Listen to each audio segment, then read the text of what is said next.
May lived in a small village nestled among rice paddies, where families cherished having lots of children. More children meant more hands to help in the fields and, most importantly, ensured the family name lived on. For May's parents, this was everything. They loved May dearly, but their greatest wish was to see her become a mother and give them a grandchild. But fate, it seemed, had other plans. After years of trying, May couldn't conceive. The whispers started. The looks of pity and disappointment grew heavier each day. In their culture, a woman's worth was often tied to her ability to bear children. The pressure on May and her parents was immense. The joy that should have filled their simple home was replaced by a heavy cloud of sadness and desperation. They felt like they were failing their ancestors, failing their community, and most of all, failing May. Their love for her was twisting into a desperate act. The whispers turned into open talk, and May's parents, unable to bear the shame any longer, took her to the village doctor. He confirmed their worst fears. May was infertile. The words hung in the air, heavy and final. It was as if a dark cloud had settled permanently over their home. The diagnosis was more than just a medical pronouncement. It was a social death sentence. May felt like she had failed not only her family but also her entire community. Her parents, who had always been so proud, now walked with their heads bowed. The joy that once filled their faces was replaced by a deep, aching sorrow. They tried herbal remedies and consulted local healers, but nothing worked. May remained barren, a constant reminder of their misfortune. Their desperation grew, fueled by love and a deep-seated cultural belief. One evening, after a particularly difficult day of taunts and whispers, May's parents sat her down. Their faces were etched with sadness and a strange kind of resolve. They explained, their voices trembling, that they had made a difficult decision. A matchmaker had approached them with an offer. A wealthy family in a neighboring province was seeking a wife for their son. The family knew about May's infertility but were willing to overlook it in exchange for a substantial sum of money. The money, they explained, would secure their future and allow them to find a wife for May's younger brother, ensuring the family line continued. It was a practical decision, they insisted, born out of love and necessity. But May heard the unspoken words, the underlying message. She was a burden, a disappointment. They were selling her, trading her for their own security and the continuation of their family name. The weight of their decision crushed her. May felt a cold dread wash over her. The world seemed to spin, and she struggled to breathe. She wanted to scream, to protest, but the words caught in her throat. In her culture, daughters were expected to obey their parents without question. To refuse would bring further shame upon her family, something she couldn't bear to do, even now. The days that followed were a blur of preparations. Her meager belongings were packed, farewells were exchanged with tearful neighbors, and instructions were given by her mother on how to behave as a wife. May felt like a ghost, moving through the motions, her heart numb with despair. She had no say in her future, no control over her own life. She was a commodity being traded for money and security. As the day of her departure drew closer, May's hope dwindled, replaced by a deep, aching sadness and a profound sense of loneliness. The only life she had ever known was about to disappear forever. The morning she left dawned gray and somber, mirroring the emotions swirling within her.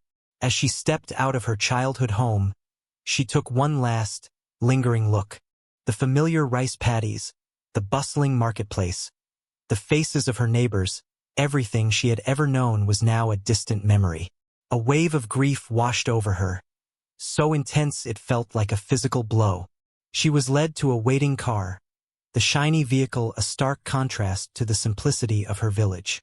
As the car pulled away, she caught a glimpse of her parents standing at the doorway, their faces unreadable. Were they relieved? Sad? She couldn't tell. All she knew was that she was leaving everything behind, heading into an unknown future filled with uncertainty and fear. The car sped away, carrying her further and further from the only life she had ever known, leaving her feeling utterly alone and lost. Meanwhile, miles away from May's village, in a small town nestled amidst rolling hills, lived David. He was a kind and hardworking man, but life had dealt him a cruel blow. His beloved wife, Sarah, had passed away unexpectedly, leaving him to raise their 5 children alone. David loved his children more than anything in the world, but juggling work and parenting was a constant struggle. He worked long hours at the local hardware store to make ends meet, often returning home exhausted to a chaotic household. The children, ranging in age from 6 to 15, missed their mother dearly, and their grief often manifested in squabbles and disobedience. David did his best to provide for them, but he knew he couldn't replace Sarah.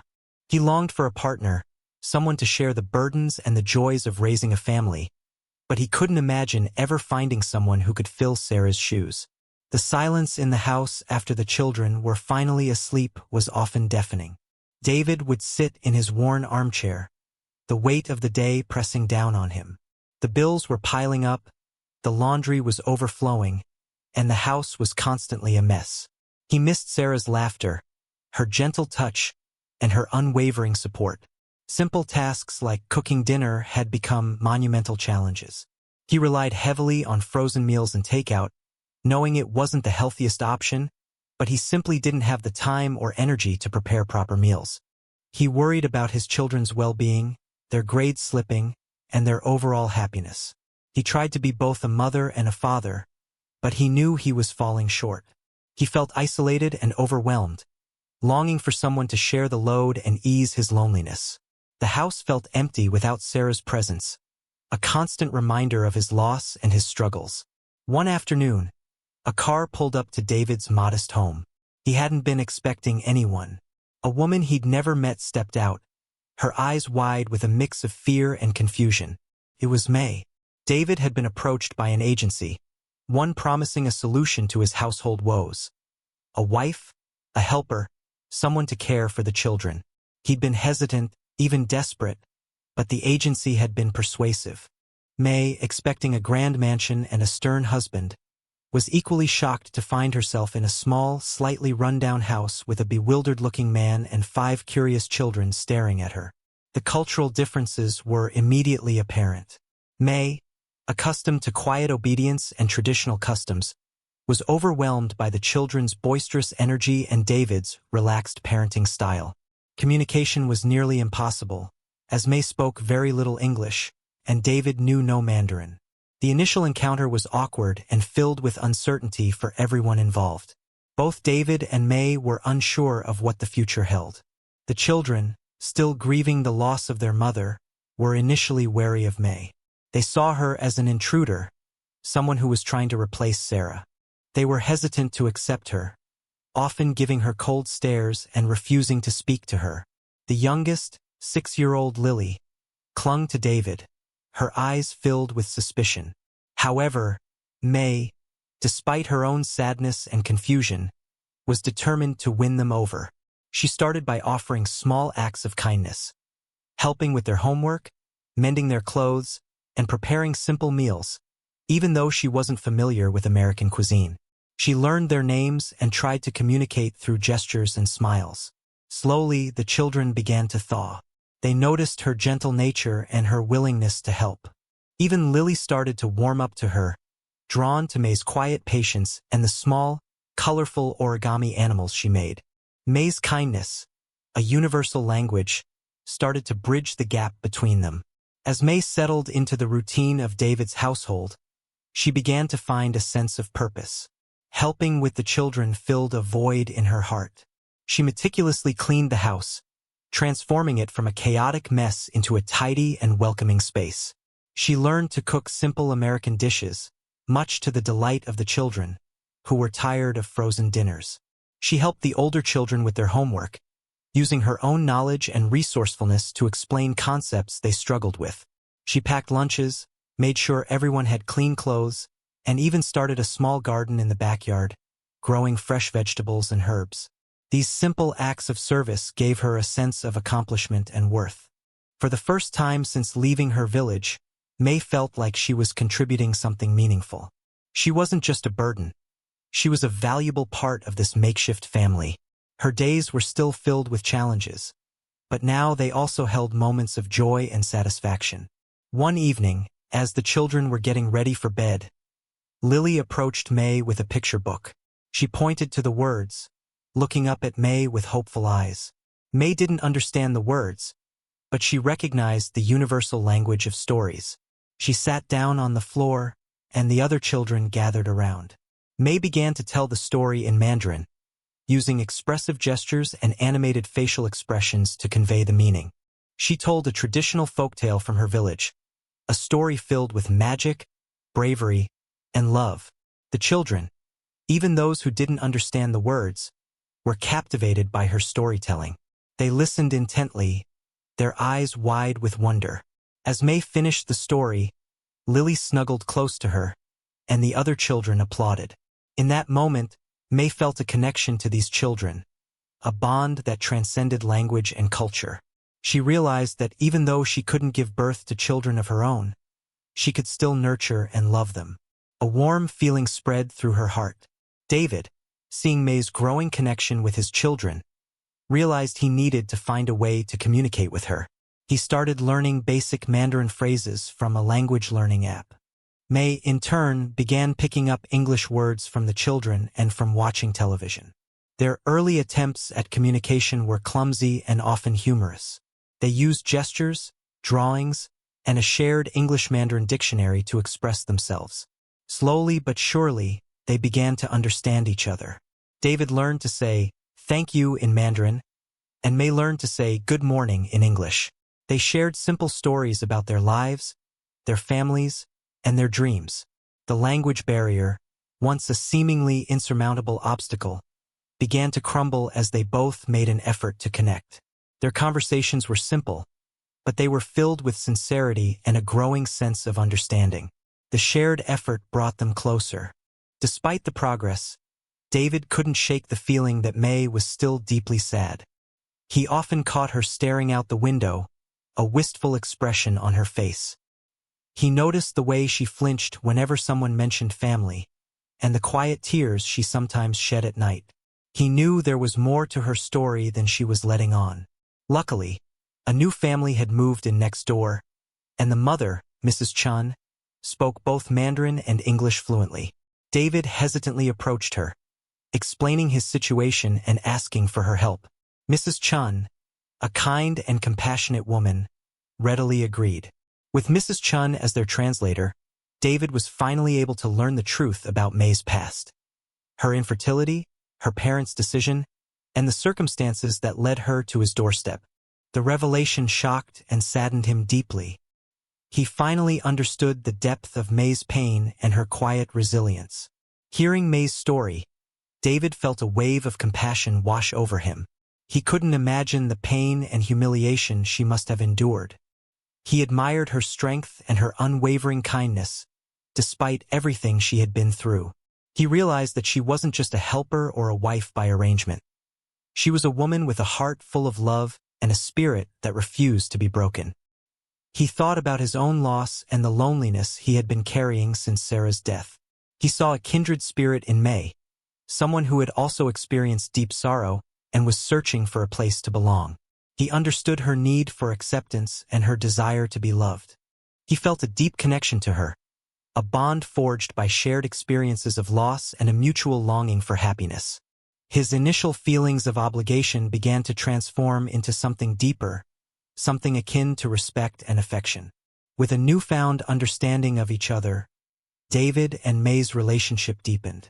They began to spend more time together, talking, laughing, and sharing their hopes and fears. David started including May in family decisions, seeking her input and valuing her opinions. May, in turn, felt more comfortable expressing herself and sharing her own thoughts and feelings. They found comfort in each other's presence, a quiet understanding that transcended words. They would often sit together in the evenings, watching the sunset, simply enjoying each other's company. David appreciated May's gentle nature and her unwavering support. May appreciated David's kindness, his sense of humor, and his genuine love for his children. They were two lost souls who had found solace and companionship in each other's arms. The house, once filled with loneliness and grief, began to feel like a home again, filled with warmth and affection.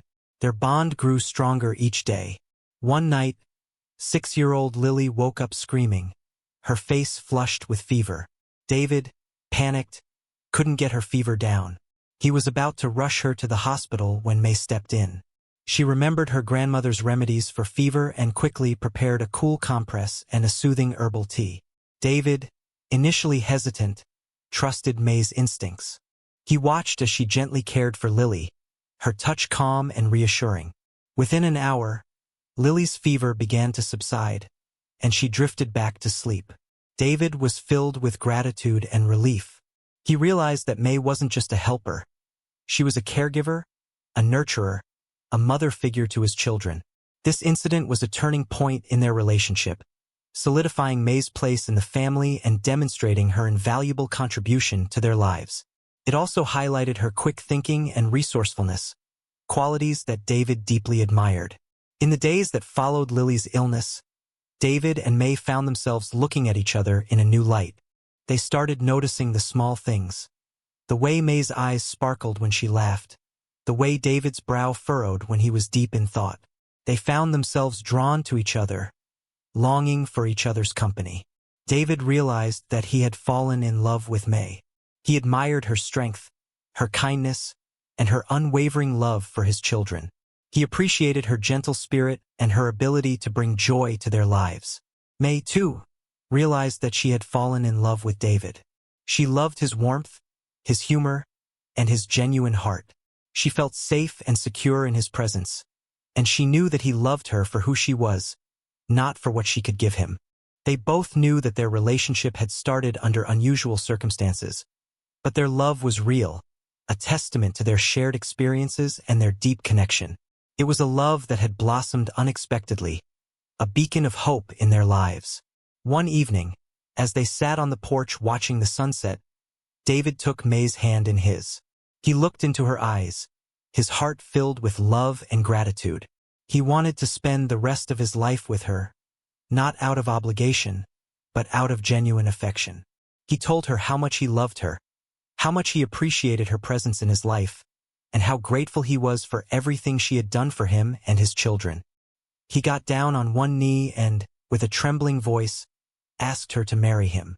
He made it clear that he wasn't asking out of pity or a sense of duty, but because he truly loved her and wanted to build a life together.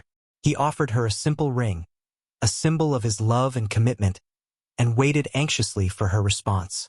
The children watched from the doorway, their faces filled with anticipation and hope. The air was thick with emotion. Tears welled up in May's eyes as she listened to David's heartfelt proposal. She had never imagined that she could find love and happiness after everything she had been through.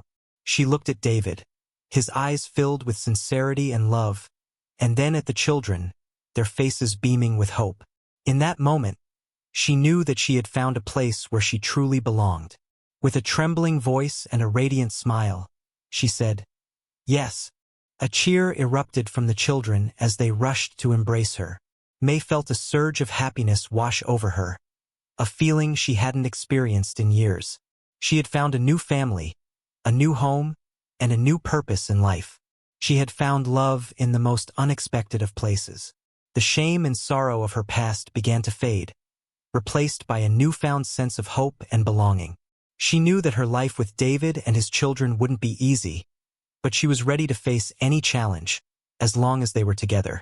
The wedding was a simple affair, held in David's backyard, but it was filled with love and joy.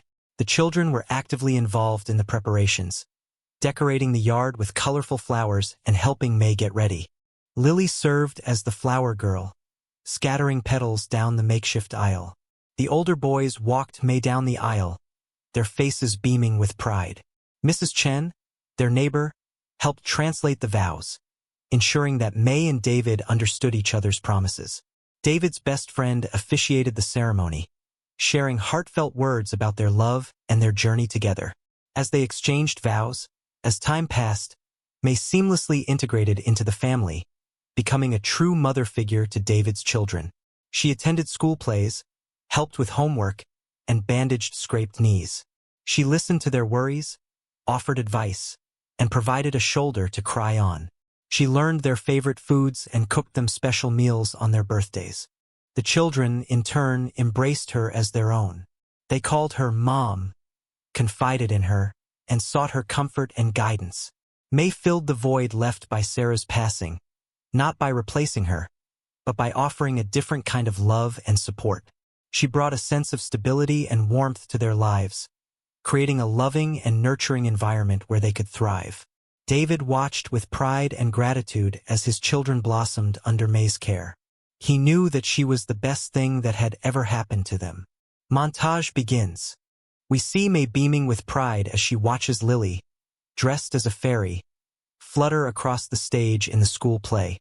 Next, May is shown patiently helping the older children with their math homework, explaining complex concepts with gentle encouragement.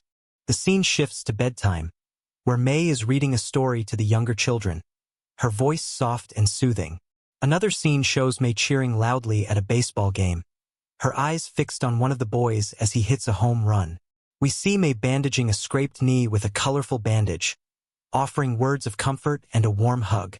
The montage continues, showcasing moments of laughter, love, and everyday life, painting a vivid picture of May's unwavering love and care for David's children. Each scene highlights her nurturing spirit and her dedication to creating a happy and loving home for her new family. Montage ends. The love May shows is changing everything. One morning, May felt unusually sick. She dismissed it as a bug, but the symptoms persisted.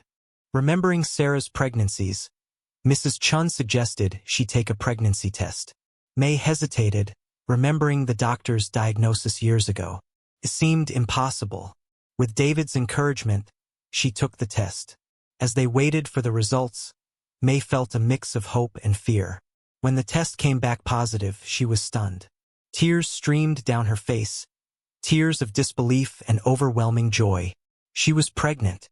After years of believing she could never have children, she was finally going to be a mother. It was a miracle, a testament to the power of love and hope. She couldn't wait to share the news with David and the children. The years of sadness and shame seemed to melt away, replaced by an overwhelming sense of gratitude and joy. When May told David the news, he was speechless. He hugged her tightly, tears of joy streaming down his face. He had never imagined that he could experience such happiness again after losing Sarah. The prospect of having a child with May filled him with an overwhelming sense of love and gratitude. They shared the news with the children, who were equally ecstatic. They hugged May, showering her with kisses and promising to be the best big brothers and sisters ever. The house was filled with laughter and excitement as they began to plan for the new baby. They started decorating the nursery, choosing names, and dreaming about the future. For David and May, this baby was more than just a child. It was a symbol of their love, their hope, and their resilience. It was a miracle that had defied all odds, bringing them even closer together. They felt blessed beyond measure. The day their baby was born was filled with anticipation and excitement. David stayed by May's side throughout the labor, offering words of encouragement and support. The children waited anxiously at home, their hearts filled with love and hope. Finally, after hours of labor, a healthy baby girl was born. As David held his daughter for the first time, tears streamed down his face. He looked at May, his heart overflowing with love and gratitude. This baby was a symbol of their love, a testament to May's resilience, and a miracle that had defied all odds. They named her Hope, a reminder of the power of hope and the beauty of second chances. The children rushed to the hospital to meet their new sister, their faces beaming with joy.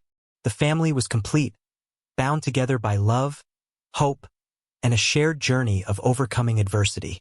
As May held baby Hope in her arms, she couldn't help but reflect on her journey. From the despair of her infertility diagnosis to the humiliation of being sold by her parents, she had endured so much pain and sorrow. She had arrived in David's home feeling lost, broken, and unworthy of love. But somehow, in this unexpected place, with this unconventional family, she had found happiness and motherhood. She had found a man who loved her for who she was, children who adored her, and a purpose that filled her heart with joy. She had learned that family wasn't just about blood. It was about love, acceptance, and shared experiences. She had defied the odds, overcoming adversity and finding a life that was richer and more fulfilling than she could have ever imagined. Her journey was a testament to the power of hope, resilience, and the transformative power of love. It was a reminder that even in the darkest of times, miracles can happen. Final scene. The camera pans out, showcasing a happy family portrait. David stands tall and proud, his arm wrapped around May, who is cradling baby Hope in her arms.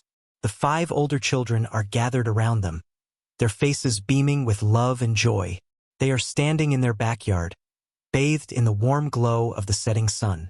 It's a picture of a family that has overcome adversity, a family that has found love and happiness in the most unexpected of circumstances. It's a testament to the power of love, hope, and resilience. The end. The family has a bright future ahead of them,